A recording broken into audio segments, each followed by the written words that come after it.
Hello guys, જય માતાજી. મારા નવા વ્લોગમાં તમારા બધાનું સ્વાગત છે.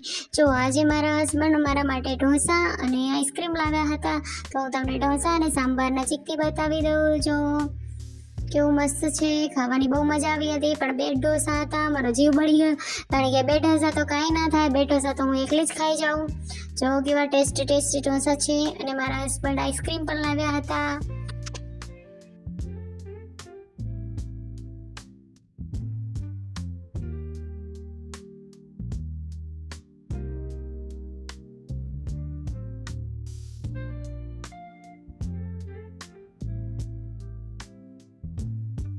તો મેં આઈસ્ક્રીમ અને ઢોસાને એવું ખાઈને, આમ તો મેં શાક રોટલા પણ બનાવ્યા હતા, તો મેં ખાઈ બહીને અમે નીકળી ગયા છીએ તૈયાર થઈને બહાર જવા માટે. તો આજે અમે એક મંદિરે જવાના છીએ. આ મંદિર વિશે હું તમને આગળ મારા વિડીયોમાં બનાવ્યો, તો હું તમને બધી જાણકારી આપીશ.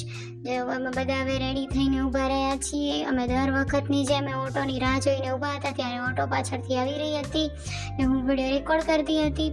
તો ગાઈસ, જો ઓટો આવી ગઈ છે, તો અમે બધા હવે ઓટોમાં બેસી જશું.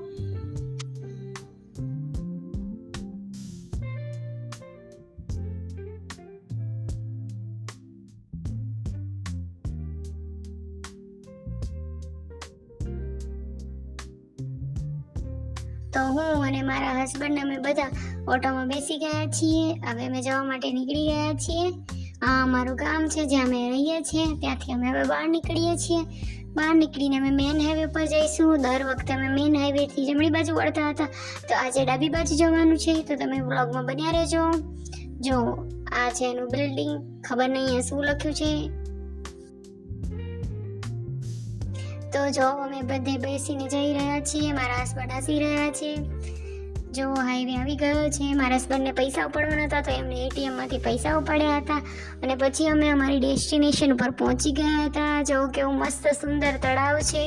જો ગાઈસ, હું આજે તમને ત્રિપુરા સુંદરી મંદિર, જે શક્તિપીઠમાંનું એક શક્તિપીઠ છે, એ હું આજે તમને બતાવી દઈશ. તો જો અમે હવે ચાલીને જઈ રહ્યા છીએ. આ એની શરૂઆતની માર્કેટ છે, જેમાં આપણે બધા મેળા ભરાય છે ત્યારે કેવું બધા રમકડા અને કટલેરી ને બધી વસ્તુ મળતી હોય છે, એમ અહીંયા પણ આવી રીતે બધી મેળો ભરાયેલો હતો. આ શક્તિપીઠ બહુ ફેમસ મંદિર છે ત્રિપુરાનું. તો જો હું અને ભાભી પાછળ ચાલીને જઈ રહ્યા છીએ. કેવી મસ્ત બતકોનું ટોળું છે. જો પછી જો મારા હસબન્ડ આગળ જઈ રહ્યા છે અને હું પાછળ છું. હું તમને આજુબાજુની બધી શોપ બતાવી દઉં છું.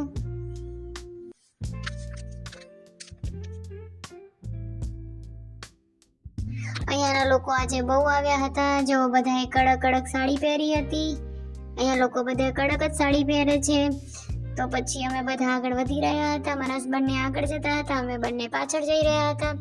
મારા હસબન્ડે શંખ ને એવું બધું જોયું, પણ એ કે હવે વળતા લઈશું, કારણ કે અત્યારે ટાઈમ નહોતો, મંદિર બંધ થઈ જશે. તો અમે બધા હવે મંદિર તરફ જઈ રહ્યા હતા. વચ્ચે બધું જોઈને જઈ રહ્યા હતા. અહીંયા એક આ વસ્તુ છે જે કેરી જેવી લાગે છે, અહીંયા લોકો આમળા કે છે, તેમાં મરચું મીઠું નાખીને એ મસાલાવાળું એ લોકો અહીંયા ખાય છે. અમે મંદિરની પ્રસાદી લેવાની બાકી હતી, એટલે પ્રસાદી લેવા માટે ગયા હતા.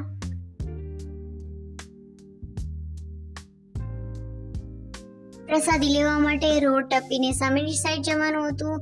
ત્યાં એક દુકાન છે જાણીતાની, ત્યાં અમે ગયા. એ લોકોએ ટોકરીમાં પ્રસાદી, અગરબત્તી અને ફૂલ આપ્યા. તો અમે પ્રસાદી, જો તમને પેંડા ને એવું બધું દેખાડું છું, કેવી મસ્ત પ્રસાદી છે અહીંની. તો આવા પ્રકારના કંઈક પેંડા હતા અહીંયા, જે માતાજીને અહીંયા ચડાવાય છે. એમ તો ચડાવવા માટે તો ઘણી બધી વસ્તુ હતી, પણ અમે આટલી વસ્તુ લીધી. તો મારા હસબન્ડે ટોકરી પકડી લીધી છે ગાઈસ, જોવો. અને હવે એમને અમે ચડાવવા માટે જઈ રહ્યા છીએ. અમે મંદિરે ગયા, તો ત્યાં અમને ખબર પડી કે મંદિરે અત્યારે બંધ થઈ ગયું છે. તો અમે બધા ટોકરી લઈને બહાર ઊભા હતા. જો મંદિરના દરવાજા બંધ છે. મંદિર બપોરે 2 થી 3 સુધી બંધ થઈ જાય છે. અહીંયા લોકો એવું કહે છે કે માતાજીને ખાવાનો ટાઈમ થઈ ગયો છે. તો જો બધા હવે અહીંયા દર્શન કરતા હતા. એમની રીતથી અહીંયા તો એક દર્શન કરીને નીકળતા હતા. તો હું બહાર નીકળી ગઈ અને બહારનો વ્યૂ ચેક કર્યો અને મેં થોડા ફોટોસ બી લીધા હતા અહીંયા. પછી અહીંયા એક બાજુ ધૂપ અને અગરબત્તીનું સ્ટેન્ડ હતું. તો મારા હસબન્ડ ત્યાં ગયા અને તેમને અગરબત્તી અને ધૂપને એવું કર્યું હતું. પ્રસાદી પણ માતાજીની ત્યાં ચડાવી દીધી હતી. જો ભાભી પણ એ પ્રક્રિયા હવે કરી રહ્યા છે. મારા હસબન્ડથી અગરબત્તી મુકાતી નથી, તો બધા હસતા હતા. તો હવે મારા હસબન્ડ અગરબત્તી કઈ રીતે મૂકે છે તે જોવાનું છે. જો fail, second fail, third attempt એમનો પાસ. અગરબત્તી એમને મૂકી દીધી છે. પછી એમને માતાજીને દર્શન કર્યા અને પગે લાગ્યા. પછી મારા હસબન્ડ કે તું પણ અગરબત્તી ને પ્રસાદી માતાજીને ચડાવી દે. તો મેં પણ ભગવાનને પ્રાર્થના કરી, મેં પણ અગરબત્તી અને પ્રસાદ ચડાવી દીધો. તો મારા હસબન્ડ કે બળી ના જતી. મેં કીધું હું ના બળું, એમ કેવી રીતે બળી જવાય. તો જો અત્યારે મંદિર બેઠું હતું તો અમે બધા બહાર પ્રાગણીયામાં બેઠા હતા અને ફોટોઝ ને વિડીયો લઈ રહ્યા હતા. પછી હું બહાર ગાર્ડનમાં ચેક કરવા આવી હતી કે મંદિરનો વ્યૂ કેવો મસ્ત આવતો હતો. મારા હસબન્ડને અમે બધા કે ચલો ફોટો પાડીએ, તો અમે બધા ફોટો પાડવા માટે આવી ગયા હતા.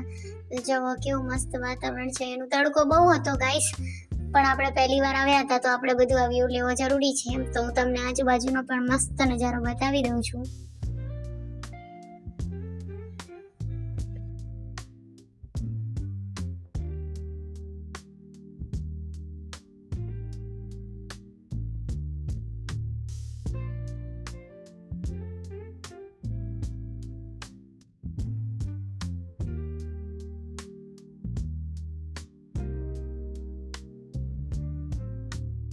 જો દૂરથી માતાજીનું મંદિર આવું દેખાય છે.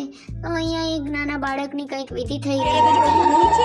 જેમ ગુજરાતમાં આપણે માતાજીનો માંડવો કરીએ છીએ, 6 મહિનાનું બાળક થાય ત્યારે કરીએ છીએ. અહીંયા ત્રિપુરામાં 6 મહિનાનું બાળક થાય એટલે રાઈસ સેરેમની કરે છે. રાઈસ સેરેમની એટલે બાળકને બધું આવી રીતે પૈસા અને ચાંદલો ને બધું કરીને વિધિ કરે છે. પછી માતાજીનું મંદિર ખુલી ગયું હતું. તમે માતાજીના દર્શન કર્યા. તો જુઓ માતાજીનું દર્શન કરી લો તમે બધા. આ છે ત્રિપુરા સુંદરી માતાજીનું મંદિર. હું તમને નજીકથી પણ આનો વ્યૂ દેખાડી દઉં છું. જો આ છે માતાજીનો નજીકથી વ્યૂ છે. આ અહીંયા માતાજી હોય છે. પછી અમે બધા સીડીઓથી બહાર નીકળી ગયા. હવે અમે પાછા પેલી દુકાને ગયા હતા જ્યાં અમે પહેલી વખત પ્રસાદી લીધી હતી, કારણ કે ત્યાં પૈસા દેવાના બાકી હતા. ત્યાં મારા હસબન્ડના હાથમાં 5 રૂપિયાની નોટ આવી. જે 5 રૂપિયાની નોટ ઘણા વર્ષો પછી જોઈ, એમને એવું કીધું હતું. પછી અમે બધા બહાર નીકળી ગયા. ત્યાં મારા હસબન્ડે શંખ જોયો. શંખ બધા લેવાની તો ઈચ્છા હતી, પણ આ બધા શંખ છે ને એ બધા નકલી હતા. આ બધામાં હોર્ન જેવો અવાજ આવતો હતો. આ બધા બનાવટી શંખ હતા. તો મારા હસબન્ડને પસંદ નતો આવ્યો. પછી અમે આગળ વધી ગયા હતા. આગળ જો આ બધું આવી રીતે કટલેરી ને રમકડા ને બધું મળતું હતું. તો અમે બધા આગળ વધી રહ્યા હતા. મારા હસબન્ડ કે જો બધું તું વિડીયોમાં લે. તો મેં બધું વિડીયોમાં લઈ લીધું હતું.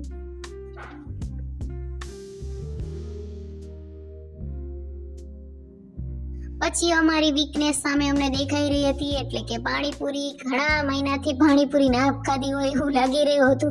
તો હવે બધા પાણી પર તૂટી પડ્યા હતા. પણ પાણીપુરી એટલી બધી સારી નથી. મને તો 10 રૂપિયાની પાણીપુરી ભાવી હતી, કારણ કે મનને એવું ના થાય કે આપણે કંઈ ખાધું નહીં, એટલે પણ ખાઈ લીધું. અહીંયા જુઓ દહીંપુરી બની રહી છે. બીજા માટે અમે દહીંપુરી ખાધી નથી. અમારો મસાલો અલગથી બની રહ્યો હતો. તો મેં પાણીપુરી ખાઈને પછી ગુલ્ફી ખાધી. ગુલ્ફી લઈને અમે જો તળાવના કિનારે બેસી ગયા હતા માતાજીના. અત્યારે શ્રાવણ મહિનો છે તો મારા હસબન્ડે મને ગ્રીન કલરની બેંગલ્સ લાવી દીધી. તો મેં મસ્ત ગ્રીન બેંગલ્સ પહેરી. પછી અમે બધા ત્યાંથી માર્કેટમાં ગયા. માર્કેટમાં મારા હસબન્ડે જો બધું જોઈ રહ્યા છે, મકાઈને બધું. અમે માર્કેટમાંથી વસ્તુ લીધી, મમરાને બધું પણ લીધું હતું. પછી અમે શાક માર્કેટમાં ગયા હતા. શાક માર્કેટમાં કંઈક આવા પ્રકારની શાકભાજી હતી. પીંડો તો હતો, પણ બાજુમાં બીજું શું છે એ ખબર નથી અમને. મને એવું લાગે છે આ બીજું છે એ આયુર્વેદિક વસ્તુ છે, જેને આઈ થિંક સત્તાવરી અથવા અશ્વગંધા કહે છે. પછી અમે આગળ ગયા તો અહીંયા કેરી, સફરજન, કેળા ને બધું હતું. તો જો મારા હસબન્ડે અહીંયાથી કેળા લીધા. પછી અમારા હસબન્ડે મને એક મસ્ત ગુલાબ લાવી દીધું હતું અહીંયાથી. ફ્રેશ ફૂલ જોઈને મારા હસબન્ડ કે ચાલો તને એક મસ્ત ગુલાબ લાવી દઉં. ગુલાબની કિંમત અહીંયા માત્ર 20 રૂપિયા હતી, તો મારા હસબન્ડે લઈ દીધી.